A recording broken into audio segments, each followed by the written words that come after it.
evening students, how are you all? I hope you are all well and fine at home. Yes. So today we are going to start a new chapter of science, chapter number 7, that is air. So up to chapter number 6 we have already completed. I hope you all must have completed your work. Yes. Okay. So today we are going to start a new chapter, chapter number 7.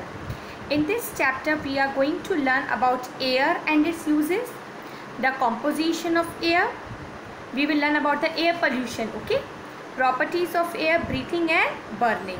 So air is very important for us to live. Air pollution, that is some dust particles that are present in the air that causes air pollution, okay? So let's start. When we blow, moving airs come out from our mouth. When we blow something, when we blow in something, moving air, some kind of air always comes out from our mouth.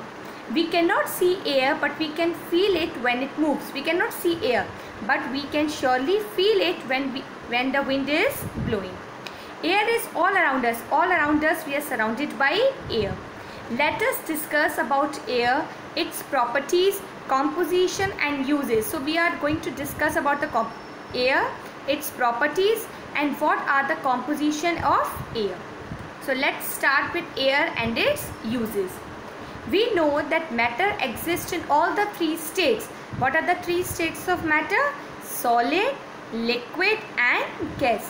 So we all know that the matter has to be existed in three states, and the three states of matter are solid, liquid and gas. Air is an example of gaseous state of matter. And what kind of example is air? Air is an example of gaseous state of water. All living things need air to live. We all living things, we all need air to live. We cannot see, touch and taste air. We cannot see it, we cannot touch it, we cannot taste it, but we can feel it that air is blowing. The blanket of air that surrounds the earth is called atmosphere. It is important, so I am marking it. The blanket of air that surrounds the earth. The earth is surrounded by a blanket of air that is called what? That is called atmosphere. Okay, I hope you have understood. Okay. Air found in the atmosphere is a mixture of gases. So what is air? The air that we see around us, it has a mixture of lot of gases.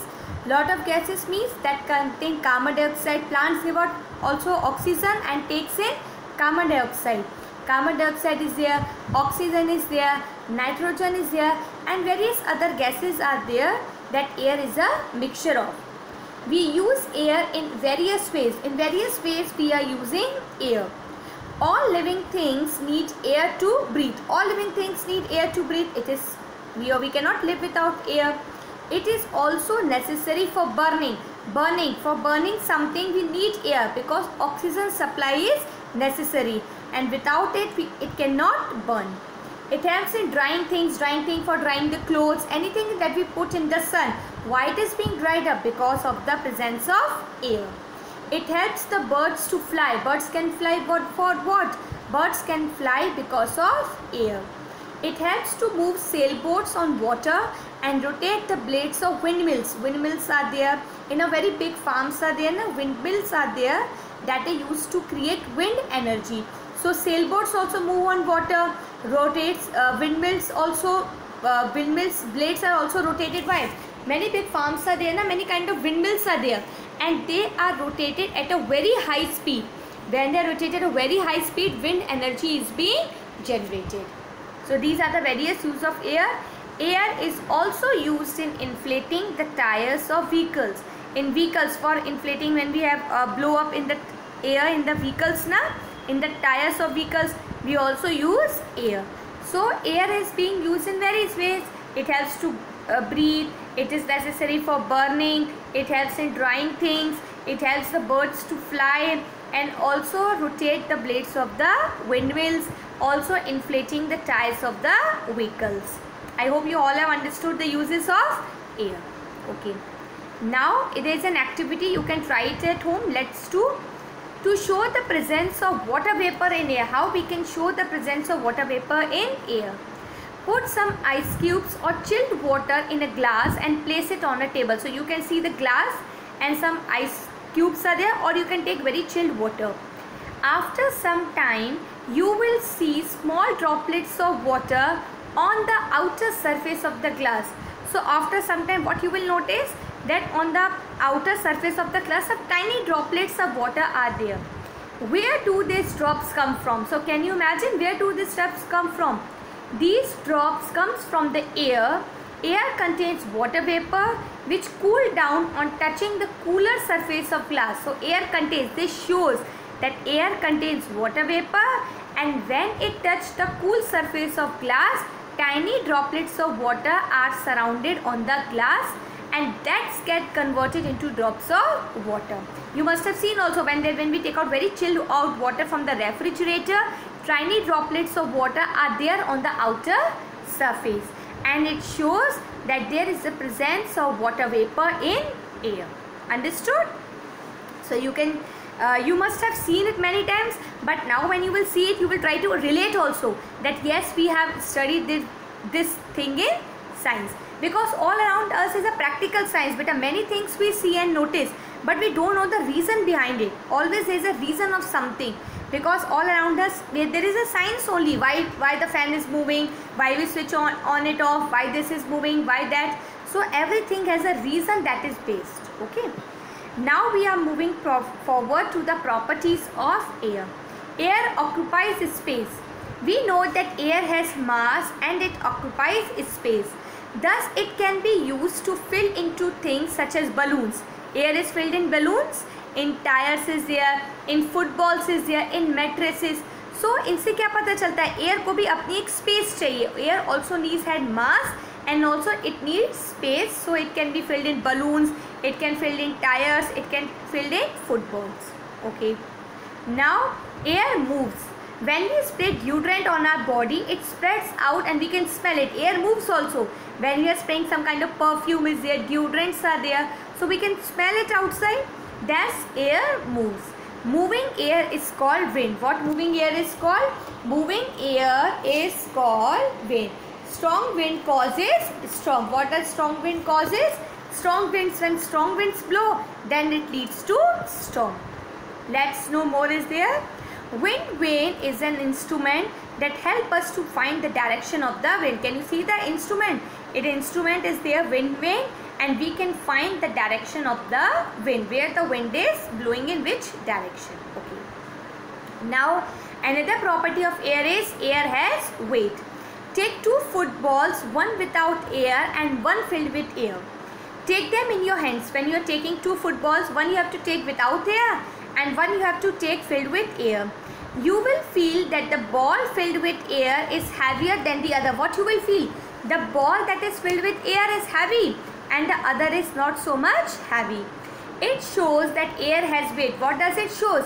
It shows that air contains weight. Okay.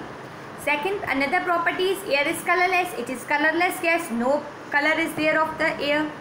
Air expands. Air expands on heating. How? Hot air molecules need more space. They become less dense and lighter in wear than cold air. When we heat, when the heat air molecules are there, that air expands. When we blow in something, it slowly goes on expanding. So air expands on heating. Okay. Now composition of air. Properties of air we have seen. It is colorless, it has weight, it has space, occupies space. Now we are moving forward to the composition of air. What does air contains? Air is a mixture of gases. The two main constituents of air are nitrogen and oxygen. So what are the two main constituents of air? They are nitrogen and oxygen. In addition to this, air also contains small quantities of carbon dioxide. It also contains carbon dioxide, some particles also, water vapor also particles contain, and many other gases are there. See the proportion of gases in the given picture. A picture is being there that I'll show you. Our atmosphere has several layers. These layers are dense near the Earth's surface. What the Earth is surrounded by the blanket of air, that is called the atmosphere. The envelope of air becomes thinner as one climbs up the atmosphere. When we goes higher and higher, the air becomes thin. There is less oxygen in the air on the top of a high mountain. Why there is less oxygen? when we go to the mountain regions, when we go up to the top of the hills. This is the reason why there is less oxygen, because air becomes thin and thin when we climb up the atmosphere. Hence, mountaineer needs to carry oxygen cylinder with them for easy breathing. That's why when they're climbing the peaks, when they're climbing the mountains, the mountaineer needs to carry the oxygen cylinders with them. So this is the diagram for the composition of air. So you have to draw this diagram, children, in your notebook. As I have told you, always take what? Always have books with and notebooks with you while I am explaining the video. So you have to mark the diagrams with you. Okay. Now we have the layers of atmosphere. What are? Troposphere, stratosphere, mesosphere, thermosphere and exosphere. These are the different categories of layers of atmosphere. This diagram also, children, you have to draw in your notebook. Okay. Now we begin with the another part of this chapter. I will explain you in another video. Till then, you draw the diagrams up to layers of atmosphere and composition of air. Draw the diagrams, and you can also message the whatever diagrams you are drawing. You can also show me on my personal WhatsApp number. You can also message the diagrams that you have drawn. Okay. So in the next video, I will be explaining you another part of this chapter. Till then, take care of yourself. Study well.